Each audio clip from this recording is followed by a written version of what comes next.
Okay. So methods of preparation. First method of preparation is from alcohol.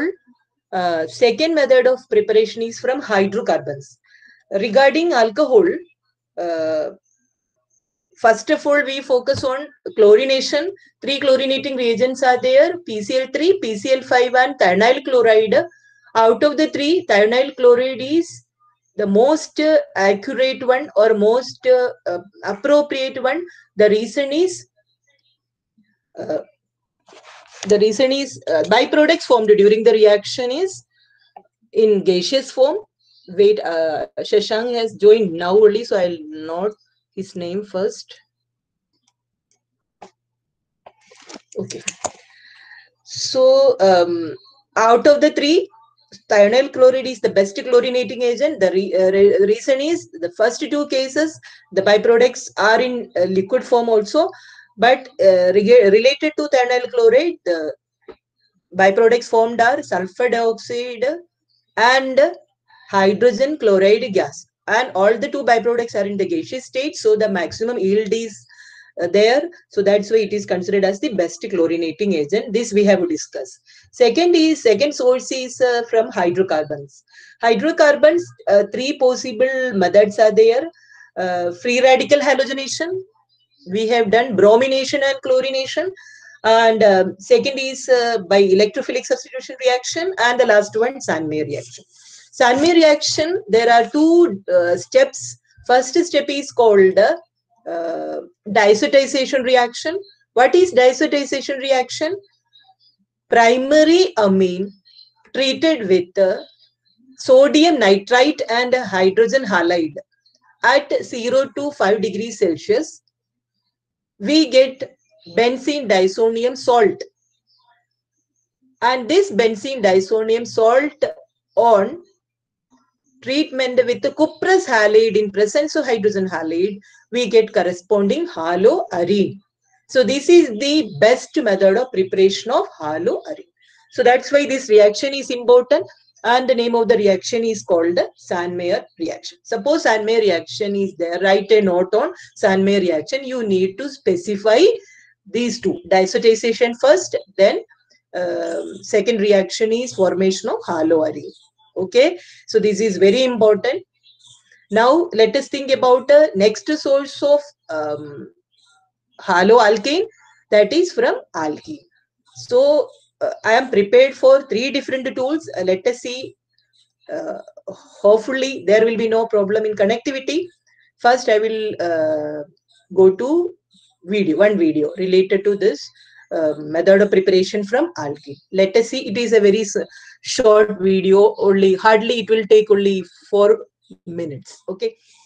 In between I will explain also, and simultaneously you can collect the notes. Okay. Okay. Now I am sharing.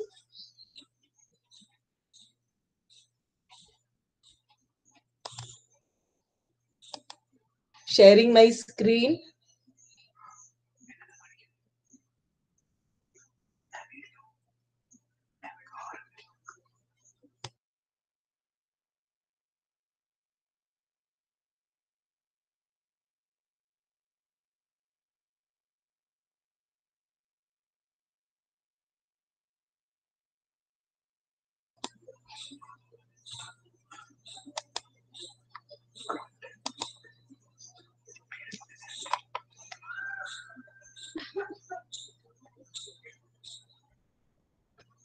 It will take 1 minute. Okay, wait for it.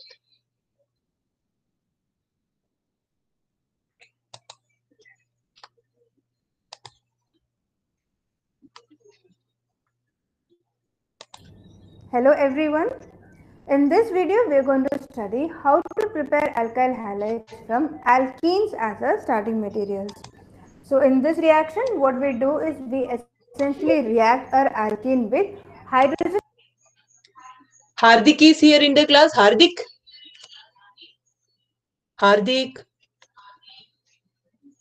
Okay. Anmiri, are you there? Yes, ma'am. Yes, ma'am. Screen is Yes, ma'am. okay. Okay. Halides HX, where X can be chlorine, bromine or iodine.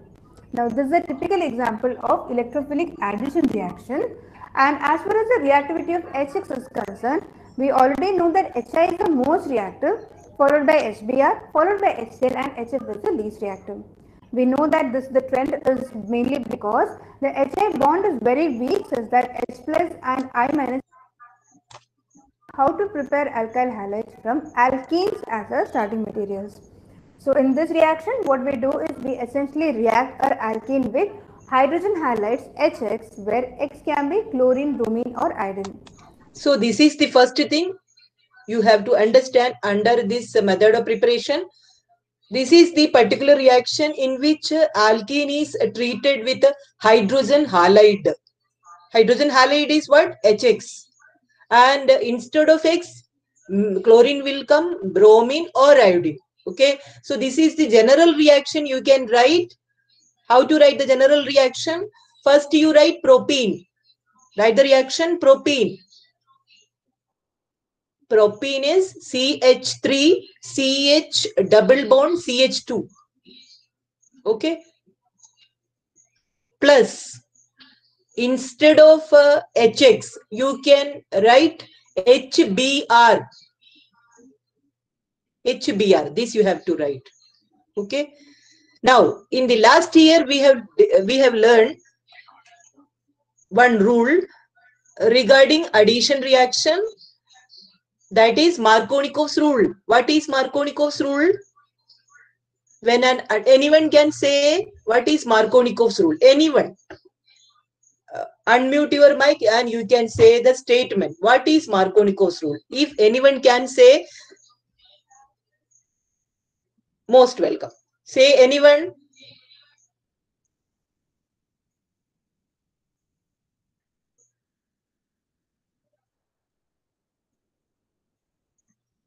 Okay. Silence is your answer, so I can understand.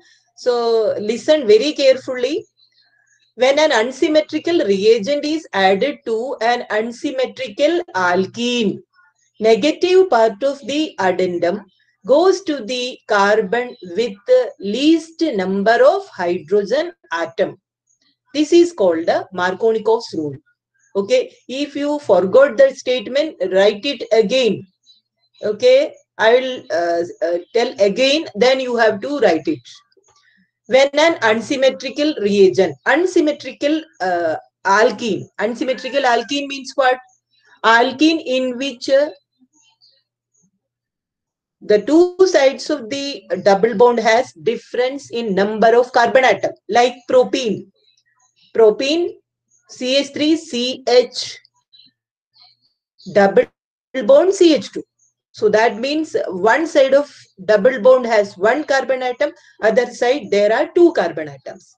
So this is considered as an unsymmetrical alkene, right?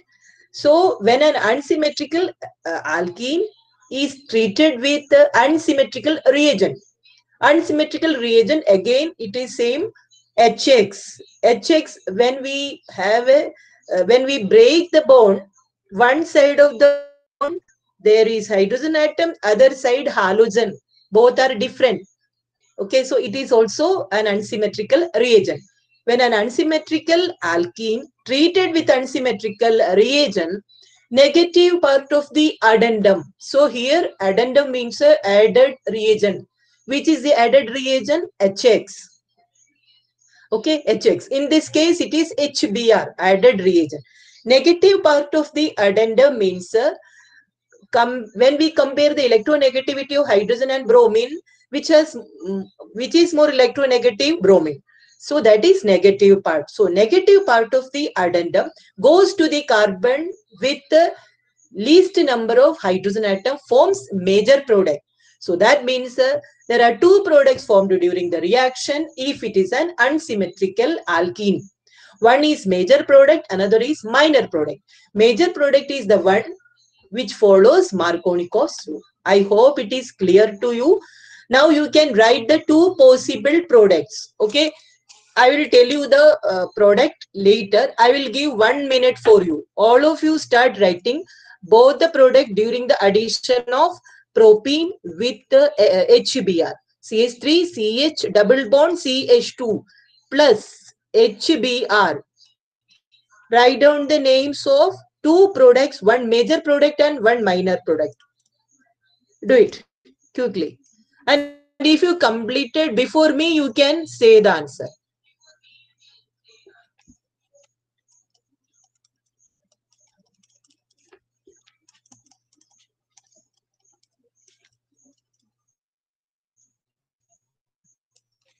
Anyone completed?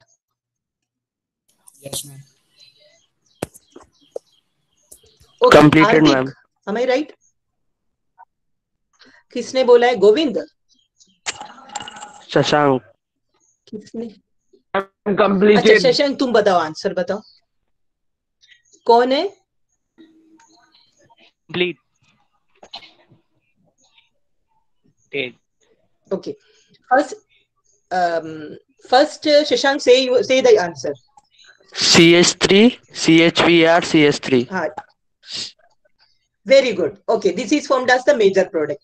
And the second one, say the minor product. CH3, CH2, CHBr. CH2Br. Why?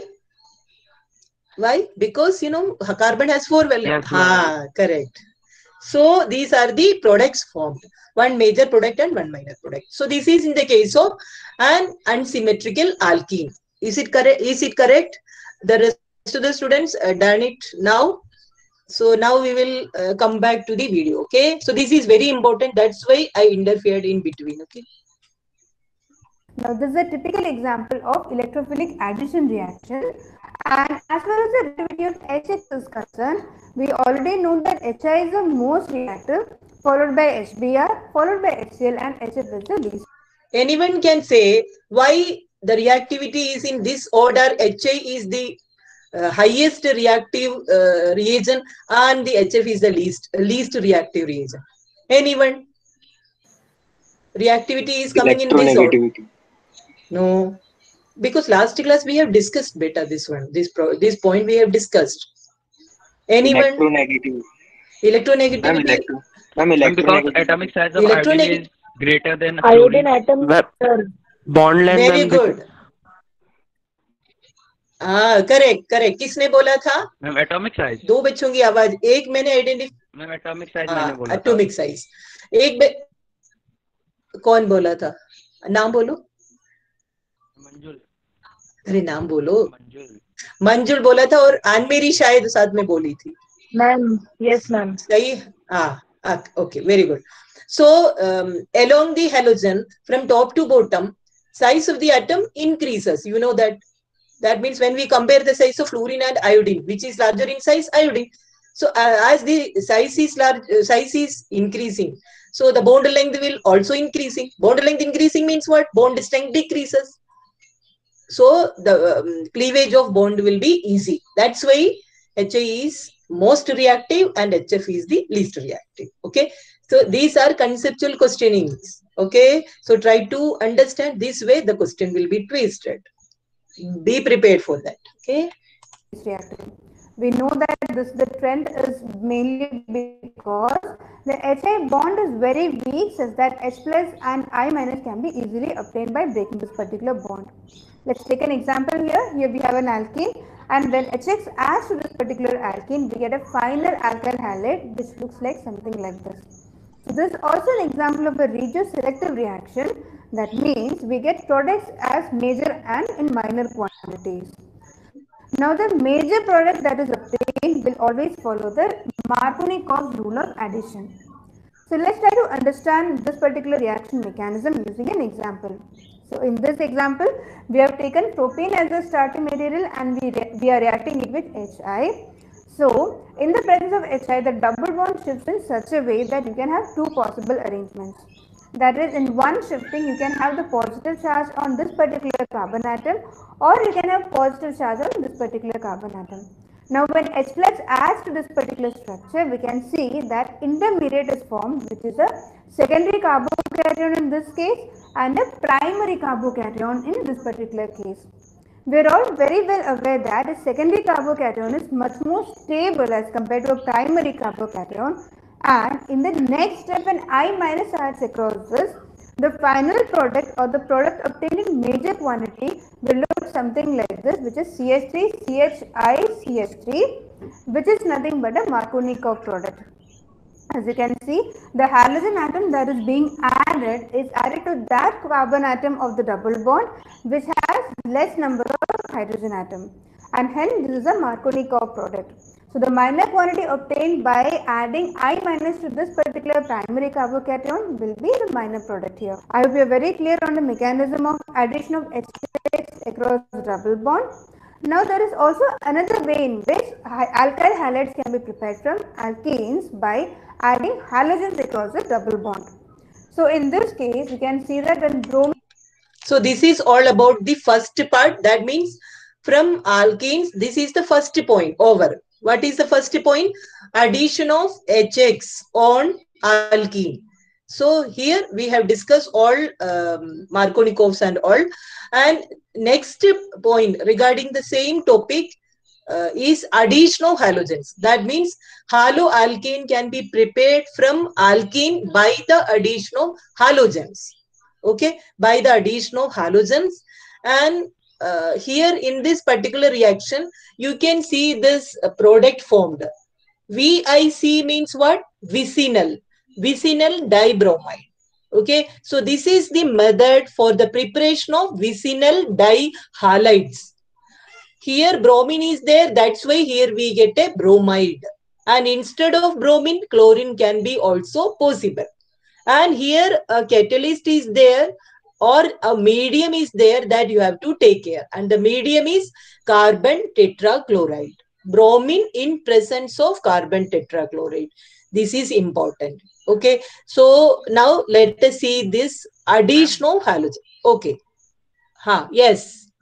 Ma'am, why secondary carbocation is more stable than primary carbocation? Secondary carbocation is more stable. What is the reason? What is the reason behind? This is related to 11th class. Mechanism is there. Stability. When we compare the stability, primary is less stable, secondary is more stable compared to that, and tertiary is more stable. This is due to inductive effect. Do you remember inductive effect? Do you remember? Shifting of polarity towards more electronegative. Shifting of polarity. Is it polarity? Electrons. Shifting. So that is called. It is due to electron cloud, we can say. So this is related to inductive effect. So that's why secondary carbocation, if you have further doubt, you can refer 11th class book again. Because I told you this is directly related. Mechanism is in 11th class only. So go through it again so that it will be more clear to you. Okay. Is it okay? Yes, ma'am. Okay, let us continue. Bromine adds to alkene in the presence of CCl4, you get a dibromide, or more specifically, you get a vicinal dibromide. Now, this particular reaction, that is when bromine adds to a double bond in the presence of CCl4 to give the corresponding vicinal dibromide. Here you can write the equation. So no need of twisting the bond like this. You can make a straight chain also. No harm. It is simply propene. CH3, CH double bond CH2 plus Br2. In presence of CCl4, we get a vicinal dibromide. Only one product is obtained. Okay, one product is obtained. Write down the equation and underline the term vicinal. Is a characteristic test to identify the presence of double bond in organic compounds. So it's a very important test for unsaturation. And let's try to understand what would be the mechanism involved in this particular reaction by taking an example. So this is all about the method of preparation from alkene. Two methods we have discussed. One is addition of HX, second is addition of halogens. Okay, so now we will move to the next method of preparation. And the next method of preparation, you can write down the name, halogen exchange reaction. Next method of preparation is halogen exchange reaction.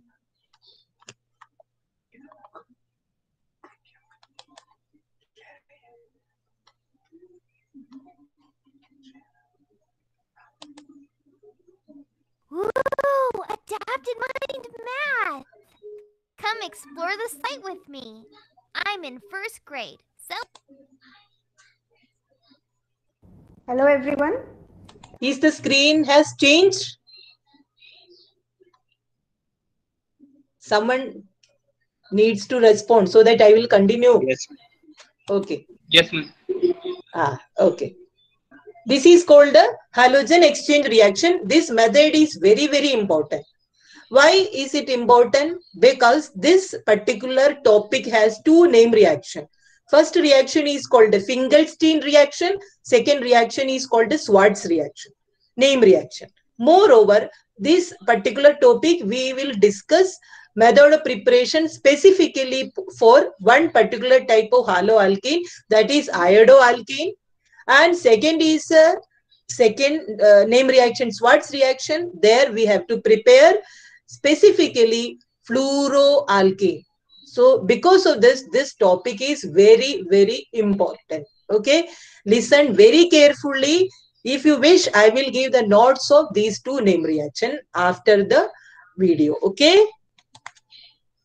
In this video, we are going to discuss the last method of preparation of haloalkanes via halogen exchange method. So here what we do is we essentially react alkyl chloride or alkyl bromide with sodium iodide in acetone. NaI in acetone says that the final product obtained is an alkyl iodide. So an important thing to note here is that this is an equilibrium reaction, and let's try to understand this by taking an example. So if we have C2H5Cl, that is ethyl chloride reacting with sodium iodide and acetone, the products that we are getting is nothing but ethyl iodide and NaCl. Since it's an equilibrium reaction, what can happen is that Cl minus can attack the C2H5i, this ethyl iodide, and give us ethyl chloride and NaI as the byproducts as well. So since it's an equilibrium reaction, how do we essentially drive it in the forward direction so as to obtain alkyl iodide as the final product? So here we use the concept of solubility differences. We know that NaI, sodium iodide, is soluble in acetone. However, the byproducts of this reaction, that is NaCl and NaBr, are not soluble in acetone and they precipitate out of the reaction mixture. Since they precipitate out, we can easily remove them from the mixture and help this reaction go in the forward direction. So this is how we can obtain alkyl iodide from alkyl chlorides and alkyl bromides via halogen exchange method. Note that the name of this reaction is nothing but Finkelstein reaction. Okay. Now you can put the heading. I will tell you the spelling. Finkelstein. F, capital letter F. Finkelstein.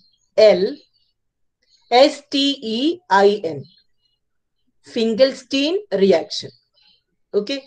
First, you can write down the note like this.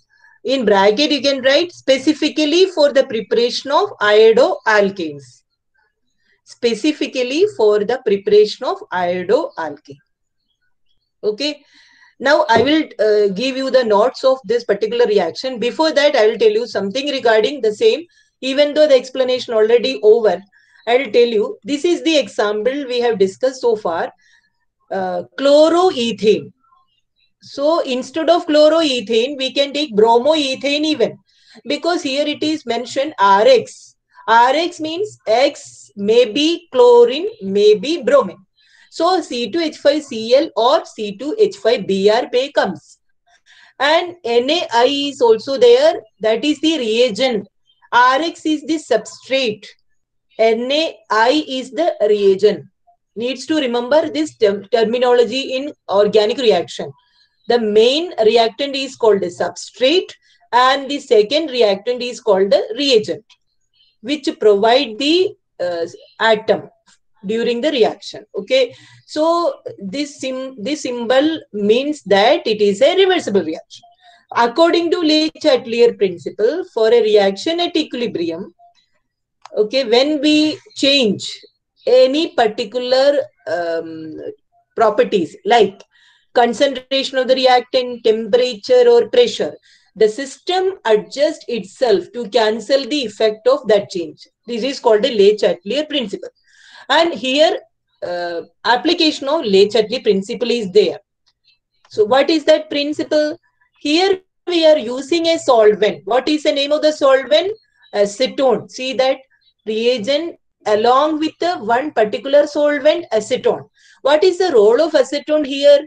So in this case, NaI is soluble in acetone, but NaCl is not soluble in acetone. NaCl gets precipitated during the reaction. So in a reversible reaction, you know that in order to follow backward reaction, two products are compulsorily there in the medium. Okay, in this reaction, two reactants are there and two products are there. So until and unless two products are not there in the medium, backward reaction never takes place. Okay, so in this particular reaction, sodium chloride is insoluble in which compound? Acetone. So it gets precipitated. So you know that precipitate can be separated through filtration method, or it settled at the bottom of the vessel. Through this particular mechanism, maximum product will be formed.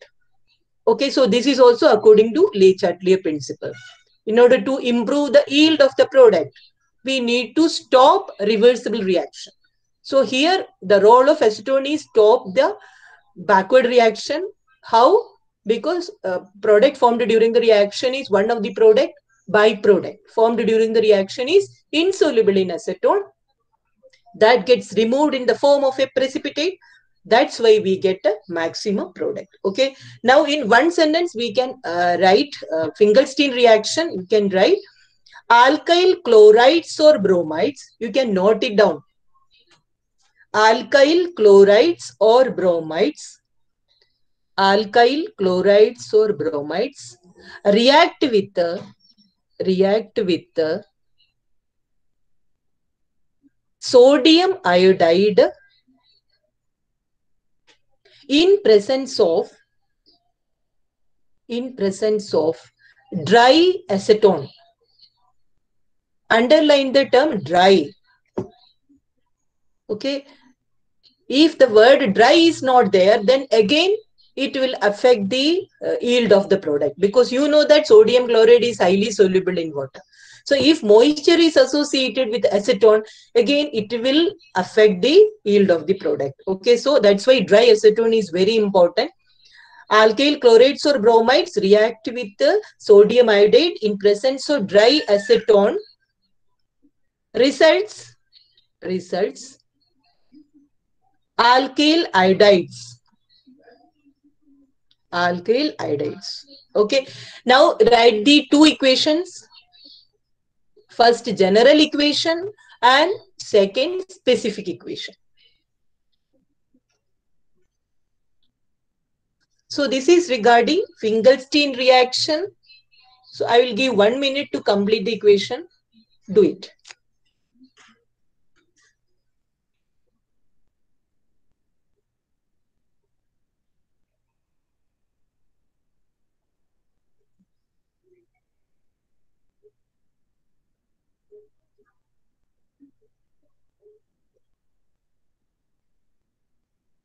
Poonam, have you completed the equations?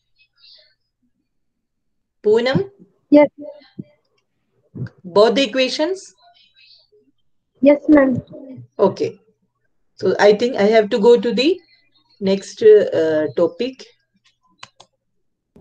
There is also one more main reaction which exploits the concept of halogen exchange method, essentially to help us prepare alkyl fluorides. So in this particular reaction, what we do is we react alkyl bromides or alkyl chloride with fluorinating agents like AgF, SbS3, Hg2F2 and COF2. So in this case, the final product that we get is nothing but an alkyl fluoride and the corresponding byproduct. I hope you're very clear on how to prepare alkyl.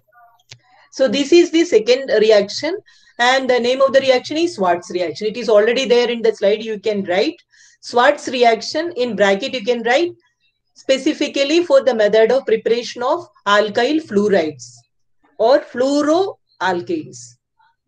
Okay, and method of preparation is how to prepare. Alkyl fluorides can be prepared by heating. Here heating is there. Underline the term heating. Chlorides, alkyl chlorides or bromide heated in presence of metallic fluoride like AgF, SbF3 stilbene, Ag2F2, mercurous fluoride and cobalt fluoride. Any of the metallic fluoride we can use. Okay, so here we get a byproduct AgBr. AgBr again obtained in the form of a precipitate. Okay, so it can be separated through filtration so that we get maximum yield of major product. So this is the last method of preparation of haloalkanes. Okay, so these all methods are important. Directly the question will not come, method of preparation of haloalkane. So I have already discussed all the possible questions from each topic. So try to prepare accordingly. Okay. So now we will move to the next one. What are the physical properties of haloalkanes and haloarenes? Okay.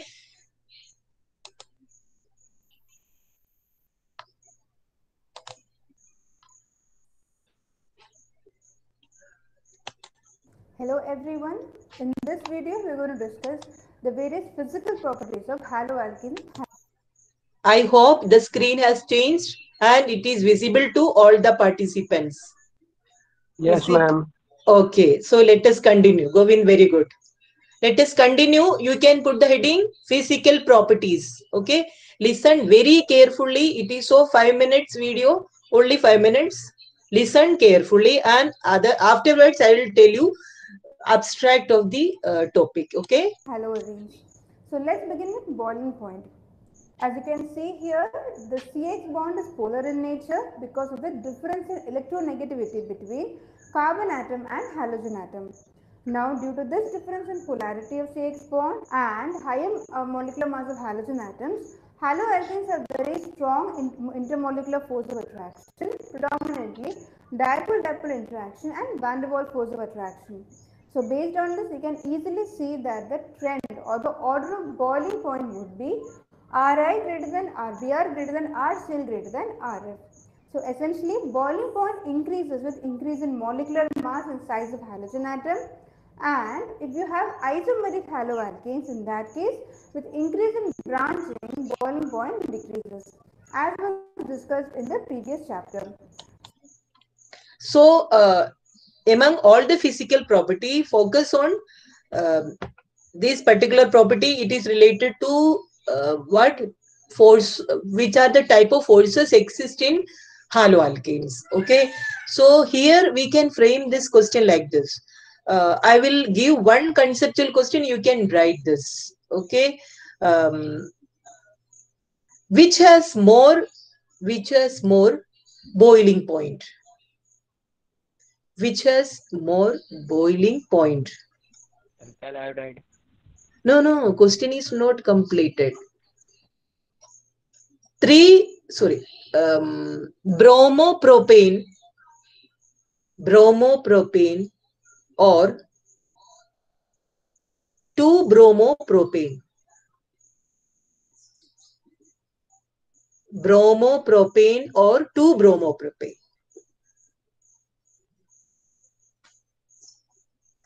So here simply the question is, one is primary haloalkane, other is a secondary haloalkane. What do you think? Which has more boiling point? What do you think? First one or second one? Anyone? Bromopropane. Second one. 2-bromopropane. Yes, so what it is written there at the last? Boiling point of isomeric haloalkane increases with decrease in branching. First वाले की So that means, so it is primary haloalkane which has more boiling point than secondary haloalkane. This is the first question. And again, we can compare boiling point of three isomeric forms: normal form, isoform, and neoform. So when we compare boiling point of three different forms of bromopentane, there is the possibility of normal bromopentane, isobromopentane, and neobromopentane. Out of the three, which has the highest boiling point? Normal form.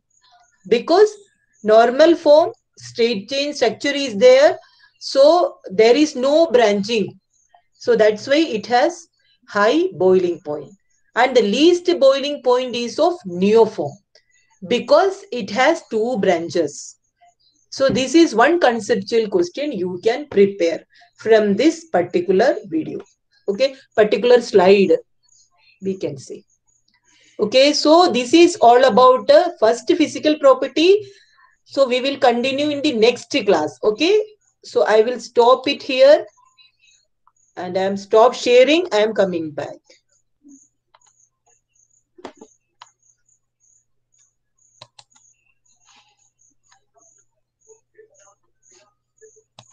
So now I am back.